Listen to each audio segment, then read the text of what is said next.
எக்ஸாம்னா pressure, எக்ஸாம்னா result, எக்ஸாம்னா mark, இப்படித்தானே நாம எல்லாரும் நினைச்சிட்டு இருக்கிறோம். ஆனா உண்மையாவே எக்ஸாம்னா என்ன? பேய் வருது அப்படின்னு சொல்ற மாதிரி எல்லாரும் எக்ஸாம் வருது அப்படின்னு சொல்லிட்டு உங்க எல்லாரையும் பயமுறுத்திட்டு இருக்கிறாங்களா? அந்த எக்ஸாம் எப்படிதான் எதிர்கொள்றது, எக்ஸாம்னா என்ன அப்படின்ற விஷயங்களை பத்தி தான் இந்த கிளாஸ்ல நம்ம பார்க்க போறோம். பேரண்ட்ஸோ, ரிலேட்டிவ்ஸோ, டீச்சர்ஸோ யாரோ ஒருத்தங்க இந்த வீடியோ நீங்க பாக்குறீங்கன்னா கண்டிப்பா உங்களுக்கு தெரிஞ்ச ஸ்டூடெண்ட்ஸ்க்கு இதை ஃபார்வர்ட் பண்ணுங்க. நீங்க அவங்களுக்கு செய்யற ஒரு ஹெல்ப்பாவும் இது இருக்கும். எக்ஸாம் அப்படின்னா first E effort, X explore your self, A action, M mind set. அவ்வளவுதாங்க. இந்த 4 விஷயம் தான் எக்ஸாம். இதுல எங்க இருந்து பயம் வருது?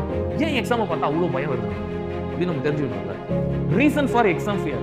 ஏன் எக்ஸாம் பார்த்து ஃபியர் வருதுன்னா, ஃபர்ஸ்ட் விஷயம் எக்ஸ்பெக்டேஷன், ரெண்டாவது விஷயம் கம்பேரிசன், மூணாவது விஷயம் லெஸ் ப்ரிப்பரேஷன், நாலாவது விஷயம் நெகட்டிவ் சரௌண்ட். இவ்வளவுதான். இந்த 4 விஷயம் தான் உங்களுக்கு எக்ஸாமுக்கான ஃபியரை உண்டாகுது, அதாவது எக்ஸாம் மேல பயப்படுது. இந்த வீடியோவை முழுசாக பார்க்க எக்ஸாம் பார்த்து பயமா, தேர்வை எதிர்கொள்வது எப்படி என்று முழுமையான வீடியோ நமது சேனலில் கொடுக்கப்பட்டுள்ளது. அதன் லிங்க் டிஸ்கிரிப்ஷனில் வழங்கப்பட்டுள்ளது. அனைவரும் இதன் முழுமையான வீடியோவை பார்த்து தங்கள் நண்பர்களோடு பகிர்ந்து கொள்ளுமாறு அன்புடன் கேட்டுக்கொள்கிறோம். நன்றி.